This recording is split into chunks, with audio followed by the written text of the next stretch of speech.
പ്രിയ പ്രേക്ഷകർക്ക് സീരിയൽ ന്യൂസിലേക്ക് സ്വാഗതം. കൂടുതൽ സീരിയൽ ന്യൂസുകൾ അതിവേഗം ലഭിക്കുന്നതിന് ഈ ചാനൽ സബ്സ്ക്രൈബ് ചെയ്യുക. ബെൽ ഐക്കൺ മറക്കാതെ ക്ലിക്ക് ചെയ്യുക.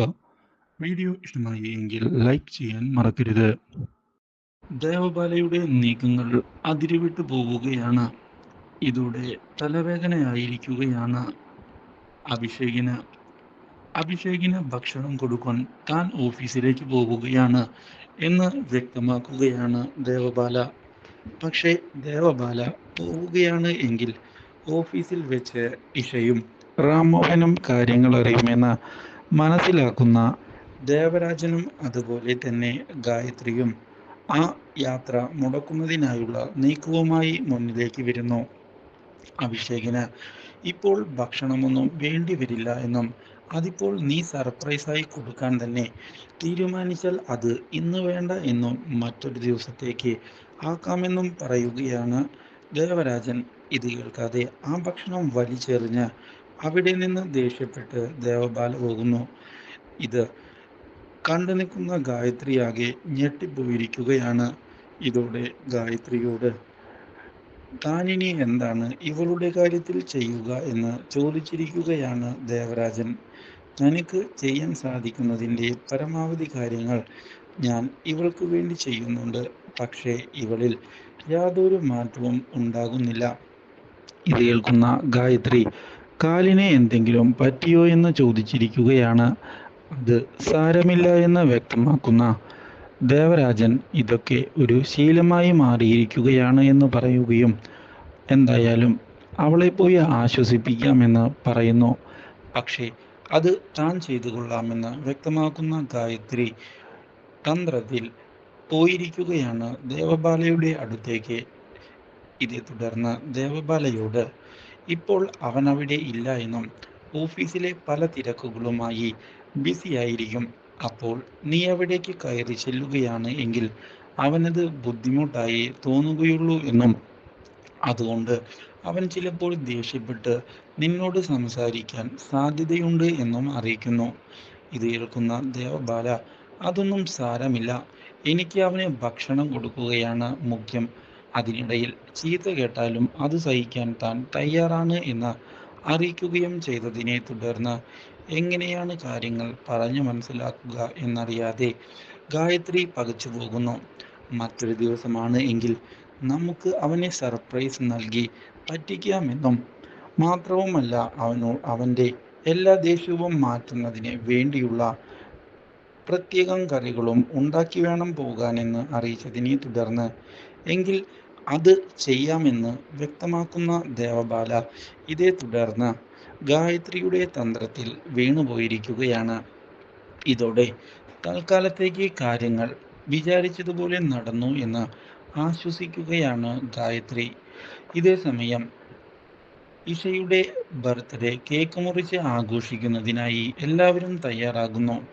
ഇഷയോടുള്ള തൻ്റെ സ്നേഹം ഇതേ തുടർന്ന് ഭരത് അഭിഷേക് വ്യക്തമാക്കുന്നതിന് തയ്യാറായിക്കൊണ്ട് മുന്നിലേക്ക് വരികയും മാത്രവുമല്ല ഇനി എങ്ങനെയാണ് വീട്ടിലേക്ക് പോയാൽ ഇഷയുടെ കാര്യങ്ങൾ അന്വേഷിക്കുക എന്ന് ആലോചിക്കുകയും ചെയ്യുന്നു. ഇതിനിടയിൽ വീട്ടിൽ വെച്ച് ഇഷയുടെ ഫോൺ കോൾ വരികയും ചെയ്യുന്നു. സംസാരിക്കുന്നതിനിടയിലാണ് അവിടേക്ക് ദേവബാല കയറി വരുന്നത്. ഇതോടെ കാര്യങ്ങൾ കൈവിട്ടു പോകുമോ എന്ന് ഭയപ്പെടുകയാണ് അഭിഷേക്. പക്ഷേ തന്ത്രത്തിൽ ഓഫീസിലെ ഇമ്പോർട്ടൻ്റ് കോളാണ് എന്ന് പറഞ്ഞ് ദേവബാലയെ പറ്റിക്കുന്നതിനായി അഭിഷേകിന് സാധിക്കുകയും ഇതോടെ ദേവബാല അതൊന്നും സാരമില്ല എന്ന് വ്യക്തമാക്കിക്കൊണ്ട് ഉടൻ തന്നെ പുറത്തേക്ക് വരാൻ പറയുകയും ചെയ്യുന്നു. ഭക്ഷണം തയ്യാറാക്കിയിട്ടുണ്ട് എന്നും അത് കഴിക്കുന്നതിനായാണ് വിളിക്കുന്നത് എന്ന് പറയുകയും ചെയ്തതിനെ തുടർന്ന് ഇഷ ഇതൊന്നും അറിയാതിരിക്കാൻ ഉടൻ തന്നെ വരാം എന്നുള്ള കാര്യം അറിയിച്ചുകൊണ്ട് ഒഴിഞ്ഞു മാറിയിരിക്കുകയാണ് അഭിഷേക്.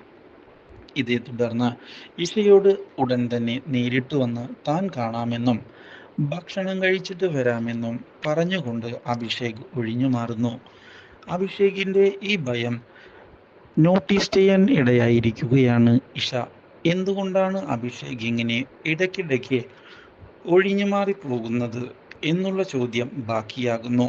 ഇതിന് പിന്നിലെ രഹസ്യം കണ്ടെത്തണം എന്ന് തീരുമാനം എടുക്കുകയും ചെയ്തിരിക്കുകയാണ് ഇഷ. ഇതിനിടയിൽ ദേവരാജനെ ചെന്ന് കണ്ട് ചികിത്സയിൽ വല്ല പുരോഗതിയും ഇവൾക്ക് വരുന്നുണ്ടോ എന്ന് ചോദിക്കുകയും ഇങ്ങനെ എത്ര നാൾ മുന്നോട്ടു പോകും എന്ന് വ്യക്തമാക്കാൻ ആവശ്യപ്പെടുകയും ചെയ്യുന്നു. വളരെ ദുഷ്കരമായ സിറ്റുവേഷനിലൂടെയാണ് ഞാൻ കടന്നു പോകുന്നത്.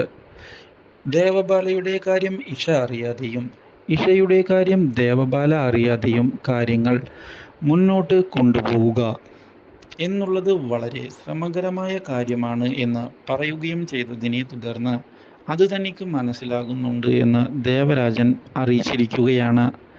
അഭിഷേകിനെ സഹായിക്കണമെന്ന് തനിക്ക് താല്പര്യമുണ്ട് എങ്കിലും അതിന് സാധിക്കാത്ത അവസ്ഥയാണ് ഉണ്ടാകുന്നത്. ഇവളുടെ രോഗാവസ്ഥ മാറാത്തത് തന്നെയാണ് അതിന് കാരണം. അധികം വൈകാതെ താൻ എന്തെങ്കിലും പറഞ്ഞുകൊണ്ട് അവളെ വീട്ടിലേക്ക് കൊണ്ടുപോയിക്കൊള്ളാം എന്നുള്ള ഉറപ്പ് ഇതേ തുടർന്ന് ദേവരാജൻ നൽകിയിരിക്കുകയാണ്. ഇതേ സമയം ഗായത്രിയെ ചെന്ന് കാണാനാണ് അഭിഷേക് തീരുമാനമെടുക്കുന്നത്. അഭിഷേക് ഇതേ തുടർന്ന് ഇഷയുടെ ബർത്ത്ഡേ വരുന്നുണ്ട് എന്നും അതുകൊണ്ട് തന്നെ താൻ അവിടെ കുറച്ച് സമയം ചിലവഴിക്കാനുമാണ് തീരുമാനമെടുത്തിരിക്കുന്നത് എന്നും അതുകൊണ്ട് ദേവബാലയുടെ കാര്യത്തിൽ പ്രത്യേകം ശ്രദ്ധ വേണമെന്ന് അറിയിക്കുകയും ചെയ്യുന്നു. താൻ തൻ്റെ സുഹൃത്തിനോട് ദേവബാലയുടെ കാര്യം പറഞ്ഞിട്ടുണ്ട് എന്നും വ്യക്തമാക്കുന്ന അഭിഷേക് ദേവബാല ഇവിടെ ഇല്ലായിരുന്നുവെങ്കിൽ പകുതി ടെൻഷൻ ഒഴിഞ്ഞേനെ എന്ന് അറിയിച്ചിരിക്കുകയാണ്. ഇതേ തുടർന്ന് തൻ്റെ സുഹൃത്തിനെ കാണുന്നതിനായി പോകുന്ന അഭിഷേക് ദേവബാലയുടെ കാര്യത്തിൽ താൻ എന്താണ് ചെയ്യേണ്ടത് എന്ന് ചോദിക്കുകയും ഒരു സൊല്യൂഷൻ പറഞ്ഞതാടാ എന്ന് വ്യക്തമാക്കുകയും ചെയ്തിരിക്കുകയാണ്. പക്ഷേ വല്ലാത്ത ദുഷ്കരമായ സിറ്റുവേഷനാണ് നിനക്ക് വന്നിരിക്കുന്നത് എന്ന് വ്യക്തമാക്കുന്ന അവൻ അതുകൊണ്ട് തന്നെ സത്യങ്ങൾ ഇഷ അറിയുകയാണ് എങ്കിൽ മോനെ നീയുമായുള്ള ബന്ധം എന്നേക്കുമായി അവൾ കട്ട് ചെയ്യും. അത് നീ ഉറപ്പിച്ചോ. റാംമോഹൻ സാർ അറിഞ്ഞാൽ പിന്നെ ഒരുപക്ഷെ നിനക്ക് ജീവനും കാണുകയില്ല. അതുകൊണ്ട് ഇനി എന്താണ് ചെയ്യേണ്ടത് എന്ന് നമ്മൾ പ്ലാൻ ചെയ്ത് വേണം മുന്നോട്ട് പോകാൻ. ആ ചികിത്സിക്കുന്ന വൈദ്യരെ ചെന്ന് കണ്ട് കാര്യങ്ങൾ നേരിട്ട് അന്വേഷിക്കുകയാണ് ഇപ്പോൾ ചെയ്യേണ്ടത് എന്ന് പറയുകയും ചെയ്തതിനെ തുടർന്ന് ഒടുവിൽ അഭിഷേകും കൂട്ടുകാരനും ഇതേപ്പറ്റിയുള്ള അന്വേഷണവുമായി മുന്നിലേക്ക് പോവുകയാണ്. Do like, share and subscribe.